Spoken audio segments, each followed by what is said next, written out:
अस्सलाम वालेकुम। Programme night addition में हम आपको खुशामदीद कहते हैं। नाजरीन, ना कोई शोर हुआ, ना हंगामा हुआ, ना एजेंडे की कॉपियां फाड़ी गईं और ना ही आज इल्ज़ामात की बौछार हुई।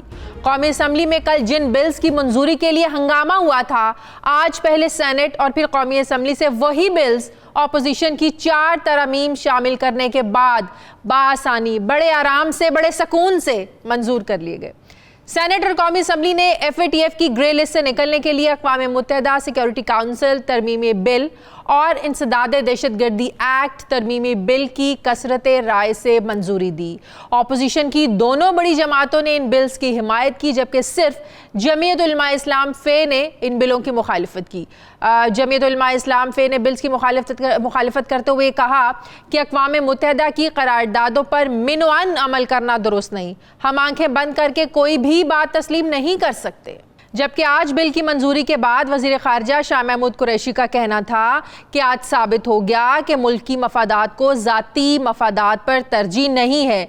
दोनों बिल्स पास होने पर तमाम जमातें मुबारकबाद के मुस्तहिक हैं। सब ने मिलकर भारत के मज़मूम अज़ाइम को नाकाम बनाया। एक तरफ हुकूमत के वज़ीर ख़ारजा ये कह रहे हैं कि सब ने मुल्की मफादात को तरजीह दी, तो दूसरी तरफ तहरीक इंसाफ की पार्लिमानी कमेटी के इजलास से ये खबर भी आई कि वज़ीर आज़म ने अपने पार्टी रहनुमाओं से खिताब में ये कहा है कि अपोजिशन को मुल्की मफाद की कानून साजी के बदले NRO नहीं दे सकते। ये सिर्फ वज़ीर आज़म ने, ये वज़रा भी बारहा ये बात कल से कह चुके हैं कि हम अपोजिशन को NRO नहीं देंगे।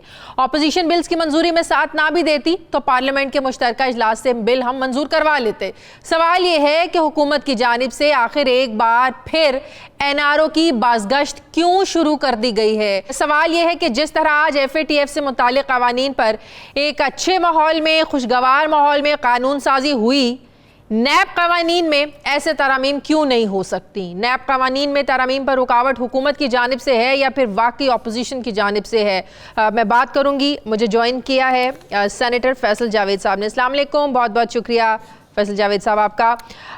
फैसल साहब, बड़ी अच्छी बात है, कौमी मफाद में कंसेंसस के साथ बिल मंजूर हुए, लेकिन हम देख रहे हैं कि कल से एक बार फिर से NRO मांग रही है अपोजिशन। हम NRO नहीं देंगे, हम इस मामले को NRO जोड़ने नहीं देंगे इन लोगों को NRO से। कौन मांग रहा है, कौन दे सकता है NRO? अपोजिशन ने मांगा किससे है NRO?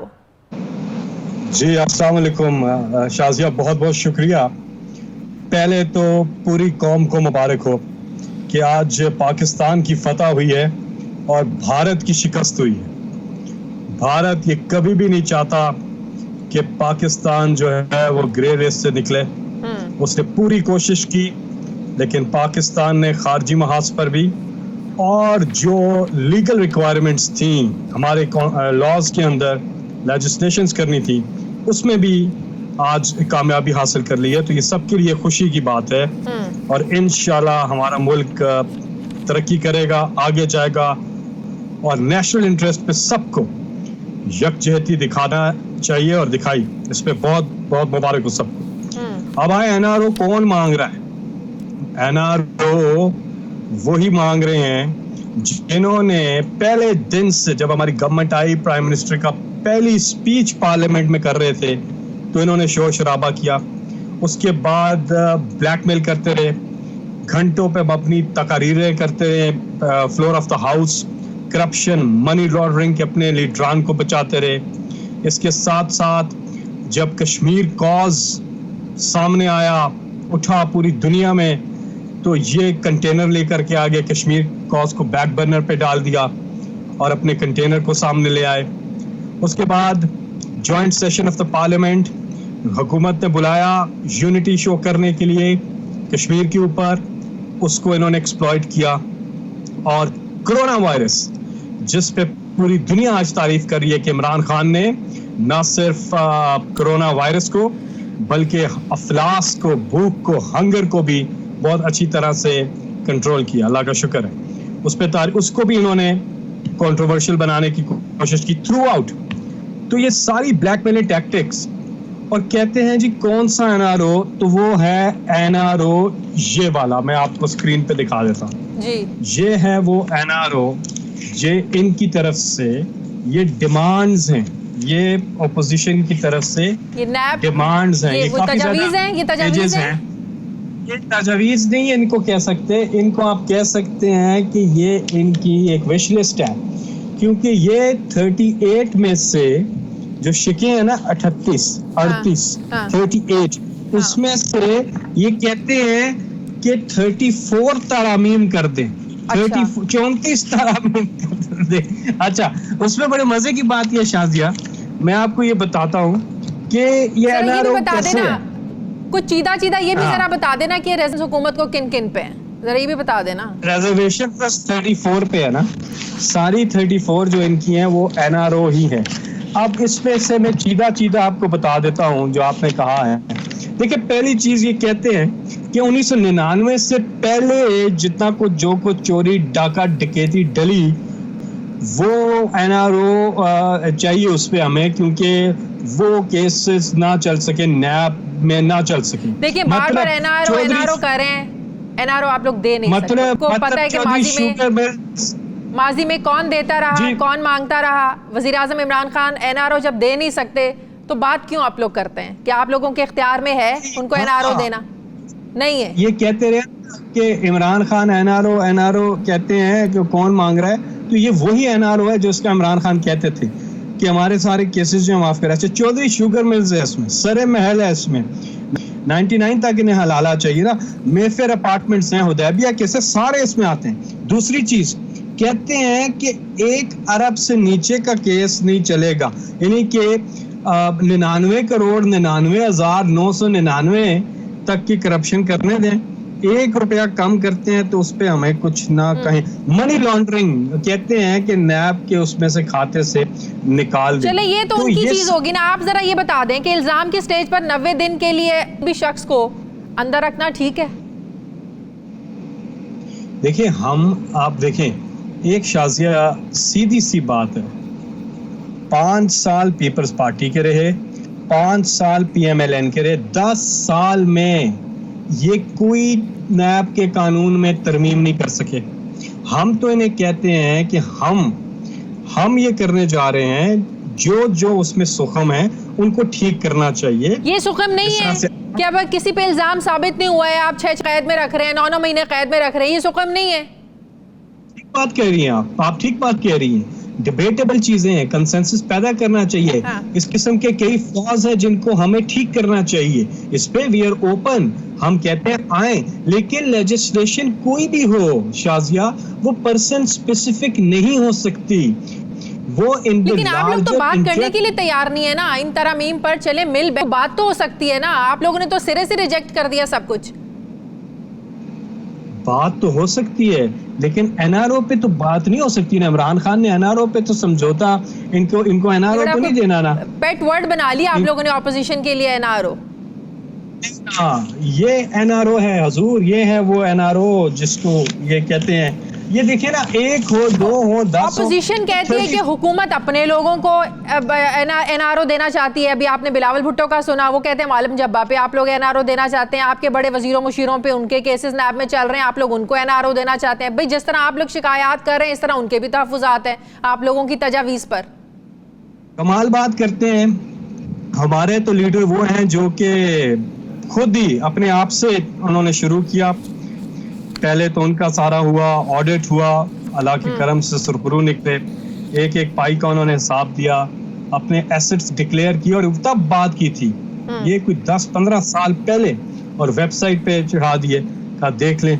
लास्ट क्वेश्चन, क्या हुकूमत को मिशन की APC और मुमकिन एहतजाजी तहरीक से आप लोगों को कोई फियर है, कोई खौफ है, कोई डर है?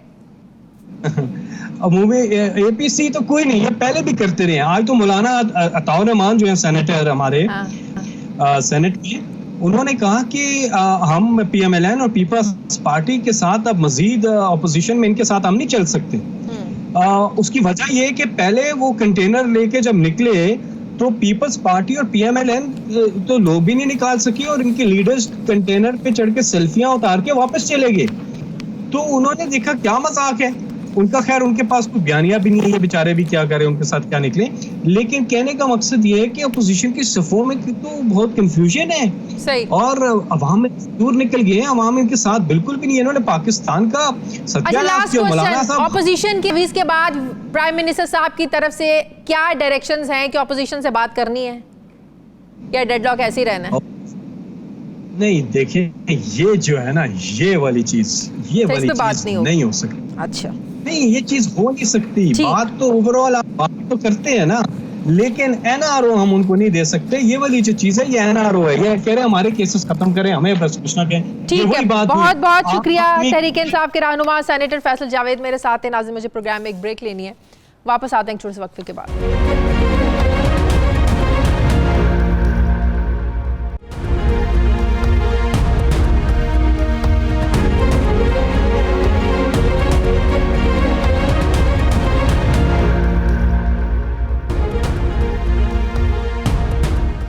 ब्रेक के बाद एक बार फिर से आपको खुशामदीद कहते हैं। नाज़रीन, वज़ीर-ए-आज़म इमरान खान ने तहरीक इंसाफ कराची के रहनुमाओं का मुतालबा मानते हुए कराची में निकासी आब और सफाई की जिम्मेदारी पाक फौज और NDMA को सौंप दी है। वज़ीर-ए-आज़म इमरान खान ने इस हवाले से एक ट्वीट की और कहा कि उन्होंने चेयरमैन NDMA को फौरी तौर पर कराची पहुंचने की हिदायत की है। NDMA कराची में बारिशों के बाद सफाई का अमल फौरी तौर पर शुरू कराए। वज़ीर-ए-आज़म ने चेयरमैन NDMA को सफाई के अमल की मॉनिटरिंग करने की भी डायरेक्शन हिदायत दी है। वज़ीर-ए-आज़म इमरान खान ने अपनी ट्वीट में पाक फौज को भी कराची शहर की सफाई में मदद करने का कहा है। इसी हवाले से आज चेयरमैन NDMA ने वज़ीर आला सिंध से भी मुलाकात की। कराची से ताल्लुक़ रखने वाले वफाकी वज़ीर अली ज़ैदी ने इस हवाले से अपने एक बयान में कहा कि कराची पाक फौज को खुशामदीद कहता है और उनकी हर मुमकिन हिमायत जारी रखेंगे। जबकि आज गवर्नर सिंध ने भी प्रेस कॉन्फ्रेंस करते हुए कहा कि वफाक अब 100% कराची पर तवज्जो देगा, कराची के लिए और हम फंड्स भी देंगे। सवाल ये है कि क्या वज़ीर-ए-आज़म के इस इक़दाम से कराची के मसाइल हल हो जाएंगे? हम आपको ये भी बताते चलें कि गुज़श्ता दिनों तहरीक इंसाफ के ही रहनुमा खुर्रमशेर ज़मान खान ने वज़ीर-ए-आज़म इमरान खान से ये मुतालिबा किया था कि कराची में रेस्क्यू करने के लिए पाक फ़ौज को हिदायत दें। लेकिन सबसे अहम नुकता ये है कि कराची में बारिश ज़्यादा हो जाए तो हमें पाक फ़ौज के जवान इस बारिश में काम करते नज़र आते हैं। कराची में अमन कायम करना हो तो पाक फ़ौज को बुलाया जाता है। अब निकासी आब और सफाई के लिए भी पाक फ़ौज को बुलाया गया। क्या जो हुकूमत वफाकी हुकूमत जो इक़दामात कर रही है सिंध के लिए, क्या ये तासुर है कि सिंध के हुकूमत के तमाम इदारे नाकाम हो चुके हैं, नाकारा हो चुके हैं? क्या पीपल्स पार्टी 12 साल में सिंध के अंदर एक ऐसा भी इदारा नहीं बना सकी जो कम अज़ कम एक शहर को साफ़ी रख सके? अगर ऐसा मुमकिन नहीं है तो फिर सिंध हुकूमत कर क्या रही है? ज़ाहिर है ये सवाल तो उठेंगे। शहरी हुकूमत कहाँ सोई हुई है? शहरी हुकूमत पर भी सवाल उठेंगे। कराची से मुंतखब होने वाले नुमाइंदे, अवामी नुमाइंदे, चाहे उनका ताल्लुक पीपल्स पार्टी से हो, तहरीक इंसाफ से हो, MQM से हो या किसी और जमात से वो मुंतखब होकर असम्बलियों में पहुंचे हों, अगर इन सब लोगों ने कुछ नहीं करना तो फिर इन सब इदारों पर अवामी टैक्स से पैसा आखिर क्यों खर्च किया जा रहा है? क्या इन सियासी रहनुमाओं का काम सिर्फ एक दूसरे पर इल्ज़ामात लगाना है? क्या कराची में सफाई का इंतज़ाम फ़ौज के हवाले करना सूबे के तमाम सिविल इदारों की नाकामी का मुँह बोलता सबूत नहीं है? मैं बात करूँगी, मुझे ज्वाइन किया पाकिस्तान पीपल्स पार्टी की रहनुमा शैला रज़ा साहिबा ने। अस्सलाम वालेकुम, बहुत बहुत शुक्रिया शैला रज़ा साहिबा।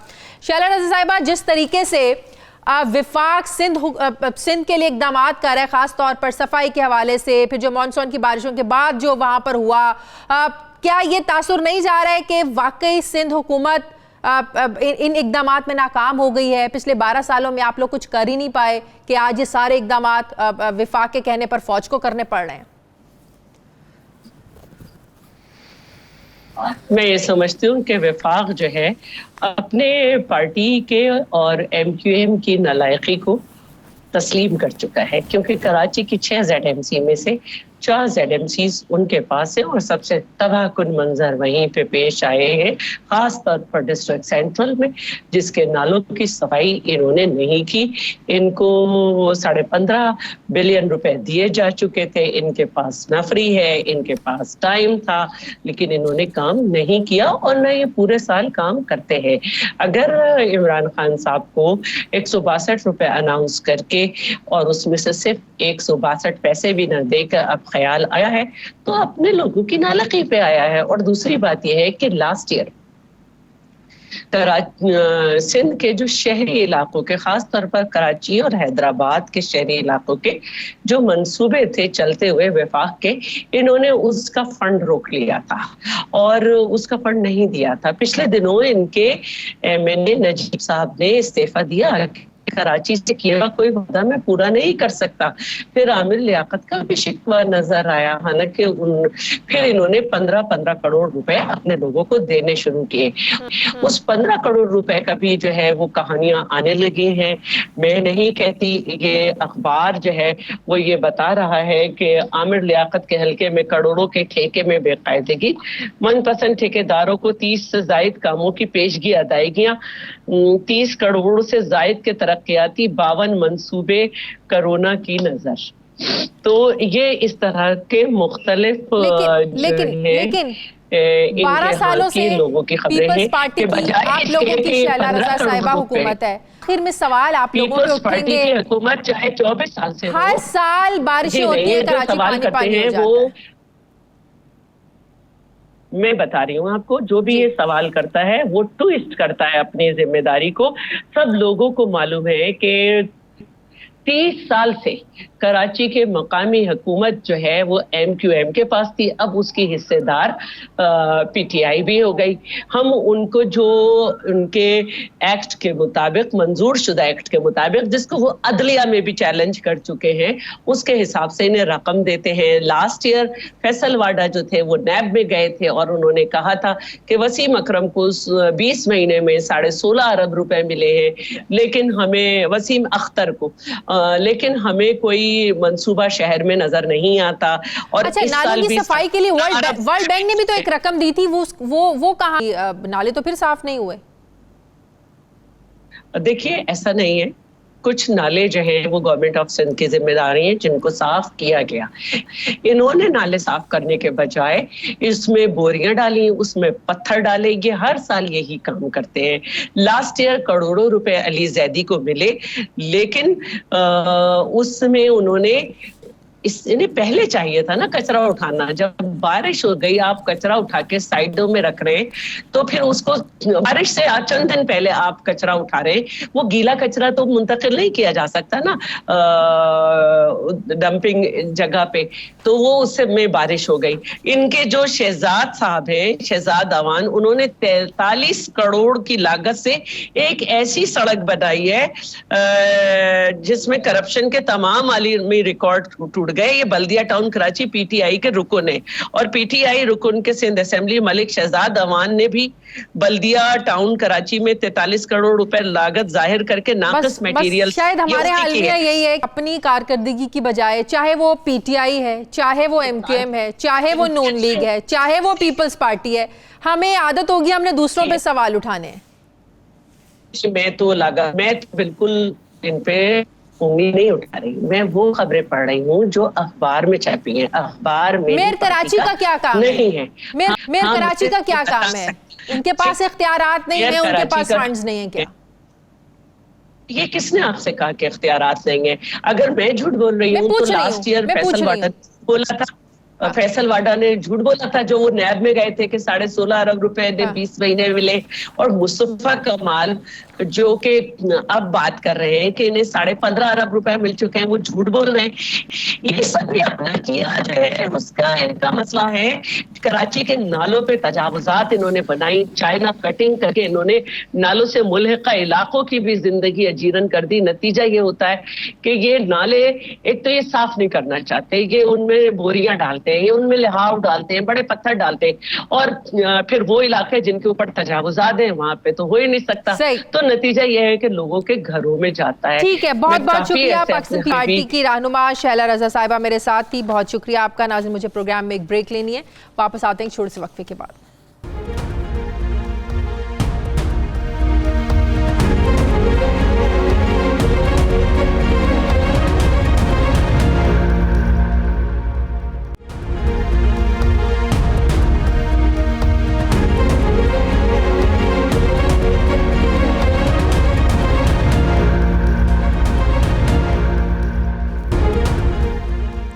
नाज़रीन, पाकिस्तान में कोरोना केसेस कम ज़रूर हुए हैं, लेकिन कोरोना दोबारा फैलने के खदशात अभी टले नहीं हैं। मुल्क में इस वक्त फॉल केसेस की तादाद 25,000 के करीब है, लेकिन माहिरीन ने इस खदशे का इजहार किया है कि ईद उल अजहा की छुट्टियों के दौरान लाखों अफराद की घरों को वापसी, मजहबी इज्तिमात, अजीज़ और अकारिब से मेल मुलाकातों की वजह से पाकिस्तान में कोविड-19 की दूसरी लहर के खतरे का सामना है। इस हवाले से ब्लूमबर्ग में एक रिपोर्ट आया हुई है जिसमें माहिरीन का ये कहना है कि ईद के मौके पर लाखों अफराद मेलों, मजहबी और फैमिली तकरीबात में ज़ाहिर है शरीक होंगे, जिनमें फेस मास्क और समाजी फासलों का ख्याल नहीं रखा जाएगा।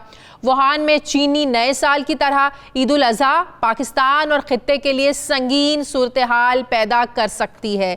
अगस्त के आखिर में फिर मुहर्रम के जुलूस भी निकलेंगे। आलमी सतह पर मजहबी इज्तिमात के कई मरतबा वायरस के फैलाव का पेशखेमा बन चुके हैं। रिपोर्ट में मजीद ये कहा गया है कि इमरान खान हुकूमत ने कोरोना की संगीनी को संजीदगी से नहीं लिया। इंतजामी सतह पर एहतियात पर जोर दिया जा रहा है, जबकि इसी रिपोर्ट में वज़ीर आज़म इमरान खान के कोरोना वायरस से मुतालिक फोकल पर्सन डॉक्टर फैसल सुल्तान का भी मौक़िफ़ शामिल किया गया, जिसमें उन्होंने कहा है कि लापरवाही की सूरत में पहले की तरह केसेस की तादाद में इजाफे का सामना करना पड़ सकता है। दूसरी तरफ कोरोना टेस्ट करने वाली पाकिस्तान की एक फार्मास्यूटिकल कंपनी की स्टडीज के मुताबिक कोविड-19 से मुतासरा अफराद की तादाद 41 लाख से तजावुज कर सकती है, जो कि मौजूदा अदाद-ओ-शुमार से 15 गुना ज्यादा है। मुल्क में ईद उल फितर के बाद के 2 हफ्तों में कोरोना केसेस की तादाद में हमने देखा था कि तेजी से इजाफा देखने में आया था, जबकि अब ईद उल अजहा के बाद के 2 हफ्तों में एक मरतबा फिर से इजाफा मतवक्के है अगर एहतियाती तदाबीर को इख्तियार नहीं किया गया तो। पंजाब में केसेस मजीद ना बढ़े, इसलिए पंजाब हुकूमत ने सूबे भर में ईद से पहले अचानक सख्त लॉकडाउन का ऐलान किया, जिसके बाद शॉपिंग मॉल्स, मार्केट्स और रिटेल शॉप्स बंद कर दी गई। लेकिन मवेशी मंडियों में SOPs पर कितना अमल हो रहा है और यही मवेशी मंडियां कोरोना फैलने का कितना बड़ा गढ़ बन सकती हैं, इस पर हुकूमती इक़दामात ना होने के बराबर है। मैं इस पर बात करूंगी। मुझे doctor Javed Akram VC university health of sciences उन्होंने ज्वाइन किया है, और लाहौर से हमारे नुमाइंदे हैं शाहिद चौधरी, जिनसे मैं सबसे पहले ये पूछना चाहूँगी क्योंकि वो इस वक्त लाहौर की एक मवेशी मंडी में मौजूद हैं। मैं उनसे ये जानना चाहूँगी ताकि हम सबको पता चल सके कि मवेशी मंडियों में इस वक्त क्या सूरत हाल है, किस हद तक SOPs पर अमल किया जा रहा है। आप दोनों मेहमानों को अस्सलाम वालेकुम, बहुत शुक्रिया। शायद सबसे पहले मैं आपकी तरफ आऊँगी। जिस मवेशी मंडी में आप मौजूद हैं, ज़रा हमें दिखाइएगा भी और बताइएगा भी कि कितना SOPs पर वहाँ पर अमल हो रहा है। जो लेने आ रहे हैं लोग वो कितना अमल कर रहे हैं और जो व्यापारी हैं वो कितना फॉलो कर रहे हैं SOPs को। जी शाजिया, अगर हम बात करें इस वक्त लाहौर की तमाम मवेशी मंडियों के अंदर ही यही सूरत हाल है कि SOPs का ख्याल जो है वो नहीं रखा जा रहा है। समाजी फासला जो है वो बिल्कुल ना होने के बराबर रह गया है। बहुत ज्यादा रश जो है इस वक्त मवेशी मंडियों के अंदर देखने में आ रहा है। पाइन एवेन्यू इस टाइम मवेशी मंडी के अंदर मैं मौजूद हूँ और यहाँ पर पाँव रखने की जगह जो है वो मौजूद नहीं है और इंतहाई नाकस इंतजाम जो है वो जिला इंतजामिया की जानिब से किए गए हैं। लाइटिंग के इंतजाम जो है वो भी इंतहाई नाकिस किए गए हैं। कहीं लाइटिंग जल रही है और कहीं बिल्कुल मुकम्मल तौर पर बंद है। यही हाल जो है यहाँ पर जो है शहरियों का भी है, जो खरीदार हैं उनका है, जहाँ पर समाजी फासलों का ख्याल नहीं रखा जा रहा। वहीं पर मास्क का इस्तेमाल जो है वो भी 30 से 40% लोग ऐसे हैं जो कि सिर्फ मास्क का इस्तेमाल कर रहे हैं, ग्लव्स का इस्तेमाल कर रहे हैं और इसके साथ साथ सैनिटाइजर जो है उनके पास मौजूद हैं। जबकि ज्यादातर लोग जो है जो शहरी यहाँ पर खरीदारी करने के लिए आ रहे हैं उनके पास कोई मास्क उन्होंने नहीं लगाया, इसका मतलब है किसी भी किस्म के SOPs पर अमल नहीं हो रहा है। बहुत शुक्रिया डॉक्टर जावेद अकरम साहब, आपने सुना जो एक मंतक ये है कि आप देखें ना, पंजाब हुकूमत ने कि कोरोना ना फैले आपने मार्केट्स भी बंद कर दी, आपने शॉपिंग मॉल्स भी बंद कर दिए, सब कुछ आपने ईद से 1 हफ्ता पहले ही सब कुछ बंद कर दिया। तो जब मवेशी मंडियां जहां पर हजारों की तादाद में लोग हैं वहां पर SOPs पर अमल नहीं हो रहा, फिर क्या फायदा आपके शॉपिंग मॉल्स बंद करने का और इतना सख्त लॉकडाउन करने का? बिल्कुल आपने सही ऑब्जर्वेशन की। देखिए, मकसद तो चाहे वो शॉपिंग मॉल्स हों, चाहे वो मवेशी मंडियाँ हों, चाहे वो बुचड़ खाने हों या ज़िबा खाने हों, मकसद तो ये है कि जो क्राउडिंग ना हो, लोग इकट्ठे ना हों। और क्योंकि कोई इस वक्त ये कहना कि कोरोना से हम वबा से निकल आए हैं या कोरोना ख़त्म होने के करीब, ऐसी कोई इशू नहीं है। 25 या 28 हज़ार केसेस, और वो भी जो रिपोर्टेड केसेस हैं। हाँ। और याद रखें कि जो रिपोर्ट एक केस रिपोर्ट होता है उसके पीछे 9 केसेस ऐसे हैं जो अनरिपोर्टेड हो रहे होते हैं। तो इस वक्त भी ये बहुत सिग्निफिकेंट नंबर में मौजूद है। इस वक्त भी हमारे जो डॉक्टर्स हैं वो इसमें मुब्तला हो रहे हैं, इन्फेक्ट हो रहे हैं और हॉस्पिटल्स में हैं। इस वक्त भी 1 घंटे में 1 से 2 जानें जा रही हैं। तो इसलिए ये कहना कि ये कंट्रोल हो चुका है, ये बहुत ही ज़्यादा कबल वक्त है। और दूसरा जो आपने कहा कि नंबर्स में तो कमी आई है ना, बहुत हाई रिस्क, या वो भी आप लोग समझते हैं कि टेस्टिंग ही नहीं हुई इसीलिए नंबर्स कम हो रहे हैं? डेफिनेटली नहीं, किसी हद तक टेस्टिंग की वजह से कम हुए, लेकिन मैं जेन्युइनली समझता हूं कि कमी आई है। अच्छा। और मेरे ख्याल में कोई हमने 20 से 25% कम हुआ है केसेस, और लेकिन इसका पोटेंशियल, इसका मल्टीप्लाई होने का, नॉट ऐड होने का, वो इस वक्त बहुत ज़्यादा है। जैसे आपने खुद कहा कि ये ईद उल अज़हा है, फिर मुहर्रम है, फिर 14 अगस्त है, और फिर रबीउल अव्वल होगा, और फिर 6 सितंबर होगी। ये सारे ऐसे चैलेंजिंग दिन हैं हमारे लिए, नेशनल डेज हैं, कि जो हमें इस दफ़ा ये सारे दिन बहुत ही सादगी से और बहुत ही डिफरेंट तरीके से, जिसको हम नियो नॉर्मल कह रहे हैं, उससे मनाने हैं।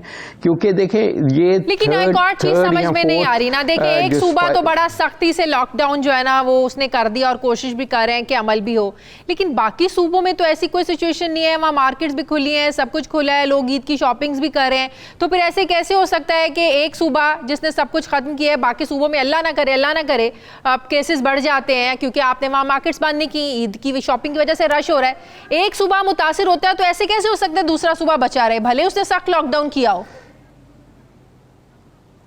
एब्सोल्युटली। देखें, जैसे हमने कहा कि हमारे पास बतौर कौम पाकिस्तानी हमें कोई फ़ख्र नहीं होना चाहिए कि हमने बहुत अच्छी रिस्पांस दी कोरोना को। हमने चाहे 6000 रिपोर्टेड डेथ्स हैं, लेकिन आई एम श्योर कि इससे कई गुना ज़्यादा रिपोर्टेड डेथ्स हुई हैं। तो हमें देखें, ये देखना है कि ये रिपीट ना हो या ये बढ़े नहीं, क्योंकि एक जान का भी जाना बहुत बड़ा अलमिया है। और आप बिल्कुल सही कह रहे हैं कि जो हमारी गैर संजीदगी की एक वजह यही है कि हर हुकूमत ने अपनी डिफरेंट ज़बान बोली, और कोई भी विजन में अलाइनमेंट लीडरशिप की नहीं देखी गई। हर बंदे ने अपने पॉइंट स्कोरिंग करने की कोशिश की, चाहे वो कुछ वबा पे भी उन्होंने यही कोशिश की कि वो अपोजिशन ने ये कोशिश की कि गवर्नमेंट को नीचा दिखाए, गवर्नमेंट ने ये कोशिश की कि अपोजिशन को, और डिफरेंट हुकूमतें, डिफरेंट पार्टीज की हुकूमतें हैं, इट मेड इट वर्स। तो आप बिल्कुल सही कह रहे हैं कि ये एक नेशनल लेवल की कैलेमिटी है, बल्कि इंटरनेशनल लेवल की है। तो हमें एक नेशनल रिस्पांस चाहिए, हमें रीजनल रिस्पांस का कोई फायदा नहीं होगा। देखें, एक बलोची जिंदगी या एक सिंधी जिंदगी और एक पश्तून जिंदगी हमारे लिए उतनी ही कीमती है। और दूसरा, आपको खुद पता है कोई बॉर्डर्स तो है नहीं है हमारे, ये तो प्रोविंसेस हैं हमारी, तो यहाँ से तो जो ट्रांसपोर्टेशन इतनी ज्यादा होती है, और खासकर ईद के मौके पे। और सबसे ज्यादा जो डेंजरस चीज मैं अल्लाह ना करे कि हो, वो ये एक्सपेक्ट कर रहा हूं कि देखें, इस वक्त एक अच्छी चीज पाकिस्तान के लिए ये है कि ये बीमारी शहरों तक महदूद है, बड़े शहरों तक, कराची, लाहौर, रावलपिंडी, पेशावर। तो खुदा ना खास्ता ये स्पिल होके अगर गांव में चली गई तो गांव में तो ना इसका इलाज मुमकिन होना है, और मल्टीप्लिकेशन इसकी ऐसे होगी कि उसको रोकथाम बहुत मुश्किल है, ज्यादा मुश्किल हो जाएगा। बिल्कुल। और यही, और शाजिया जो हमारे नेक्स्ट डोर इंडिया में हुआ है, वो एग्जैक्टली यही हुआ है कि उन्होंने कंट्रोल्ड रखी हुई किसी कदर, जब वो अमृतसर, दिल्ली तक, मुंबई तक थी, लेकिन जब ये स्पिल होके रूरल और सब अर्बन एरियाज में गई है तो उनके भी आउट ऑफ कंट्रोल हो गई है। तो ये पोटेंशियल, क्योंकि जो ये सही, बहुत बहुत शुक्रिया। University of health sciences doctor Javed Akram साहब मेरे साथ हैं। मुझे नाज़रीन प्रोग्राम में एक ब्रेक लेनी है, वापस आते हैं एक वक्फे के बाद।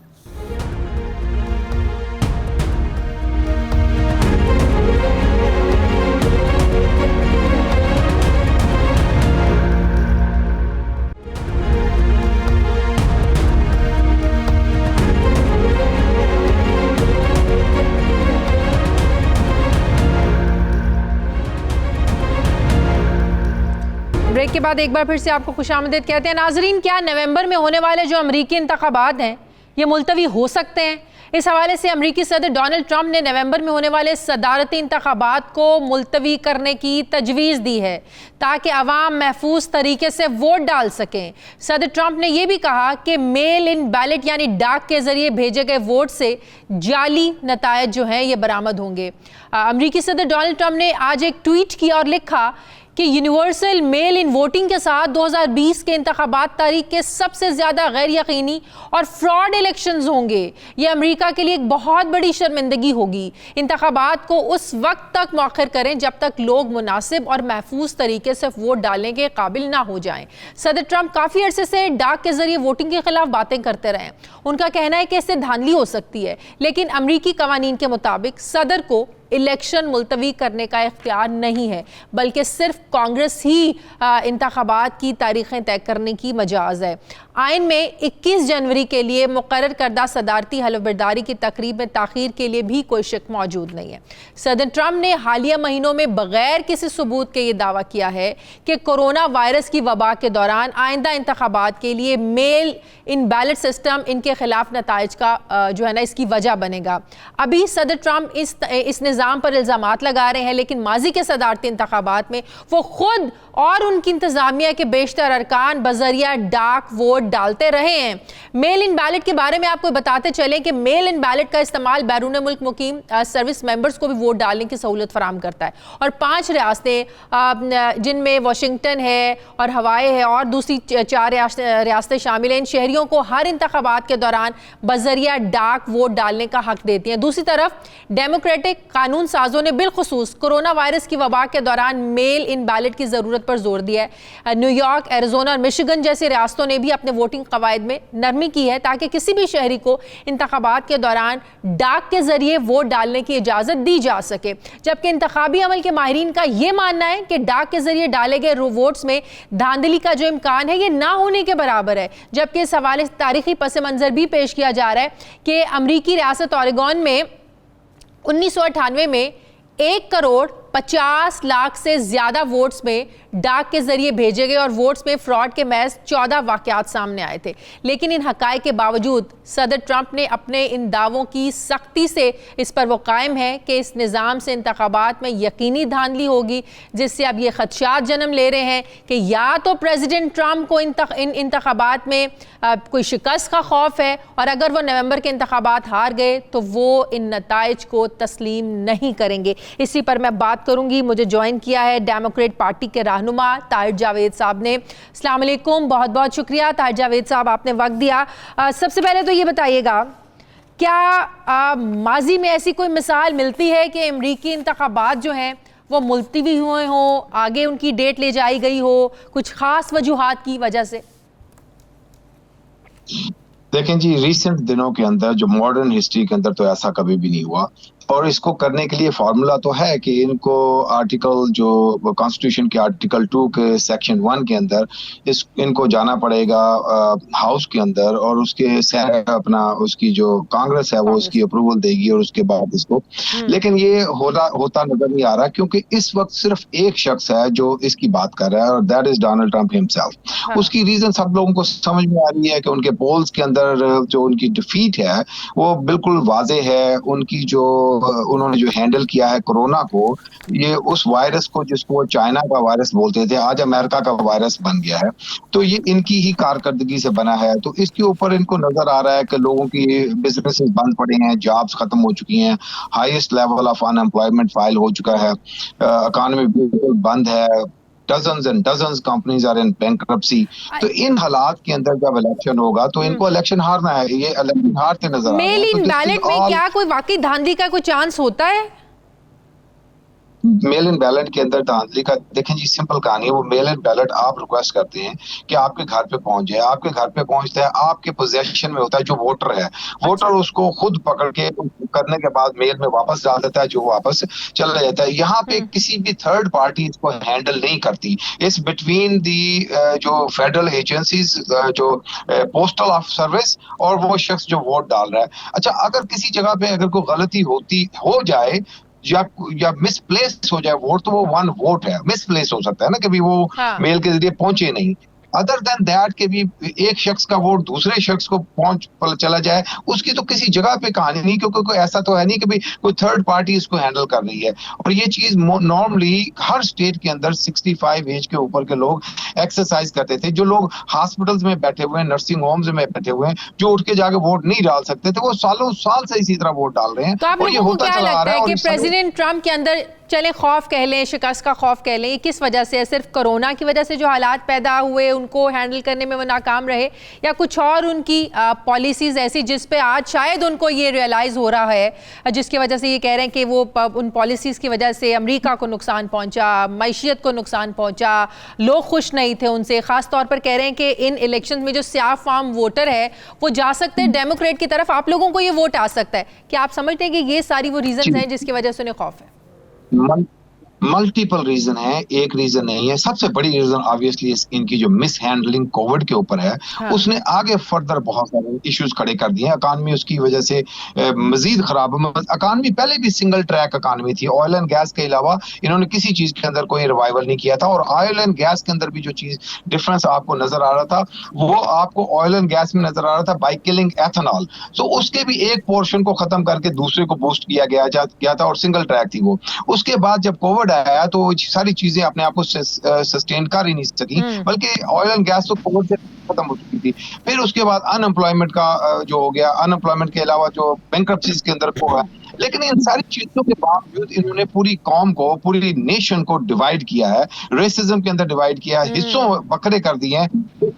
जो जितनी भी माइनॉरिटीज हैं, बल्कि माइनॉरिटीज के साथ एक बिग मेजॉरिटी जो वाइट वोटर है, वो भी इस चीज को देखते हुए मुल्क के अंदर जो केयास देख रहा है, people wants peace, regular normal business every day.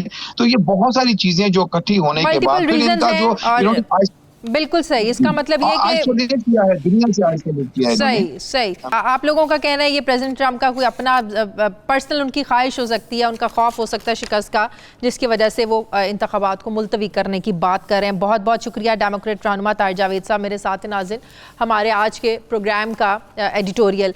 नाज़रीन, हज का रुकन आज़म वक़ूफ़ अरफाज अदा किया गया। इस साल 10,000 आज़मीन ने हज की सादत हासिल की, जिसकी वजह कोरोना थी, जबकि गुज़श्ता साल मैदान अरफात में 25 लाख मुसलमान मौजूद थे। सऊदी अरब की हुकूमत ने इस वबा के पेश नज़र इस बार महदूद पैमाने पर हज कराने का फ़ैसला किया था, और सिर्फ उन अफराद को ये सादत मिल सकी जो सऊदी अरब में रिहाइश पजीर थे। यकीनन ये उन आज़मीन के लिए बहुत बड़ी आजमाइश थी जिन्होंने इस साल हज करने का इरादा किया हुआ था, तैयारी भी भरपूर की थी, लेकिन अफसोस कि कोरोना की वजह से वो ये सादत हासिल करने से इस बार महरूम रहे। हमारी दुआ है कि अल्लाह ताला अगले साल उन्हें हज की सादत नसीब करे, आमीन। आज मैदान अरफात में खुतबा हज देते हुए शेख अब्दुल्ला बिन सुलेमान ने कहा कि दुनिया पर मुश्किलात अल्लाह ताला की तरफ से एक इम्तिहान है। मुसलमानों का अक़ीदा होना चाहिए कि अल्लाह ताला ही इस वबा से निजात दिलाएगा। इसमें कोई शक नहीं कि हज एक आलमगीर इज्तिमा है। ये इबादत और तरबियत की सबसे आखिरी और अहम कड़ी है। इसमें नमाज का खुशियो खुजू भी है, और रोज़े का सब्र भी है, और ज़कात का एहसार भी है। मशरिक़ हो या मगरिब, शुमाल हो या जुनूब, गोरा हो या काला, अरबी हो या अजमी, रंग, नस्ल, इलाके और ज़बान की बंदिशों से आज़ाद तमाम अल्लाह के बंदे एहराम बांध कर बैतुल्लाह का तवाफ़ करने दुनिया भर से आते हैं, सही करते हैं, रमी जमरात करते हैं, और अपनी ज़बानों से हर पल ये इकरार करते हैं कि हाजिर हूँ मेरे अल्लाह, मैं हाजिर हूँ, तेरा कोई शरीक नहीं, मैं हाजिर हूँ।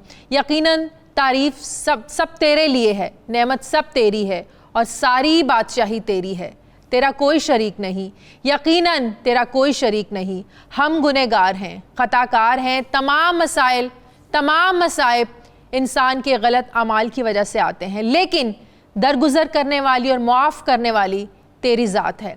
हमारी दुआ है कि अल्लाह हम सबको मुआफ़ फरमाए, इस मौलिक वबा को ख़त्म करे, और हम सब मुसलमानों को इतनी हिम्मत दे, ताकत दे, तौफीक दे कि आइंदा साल हज के मौके पर अल्लाह की बारगाह में हाजिर हो सकें।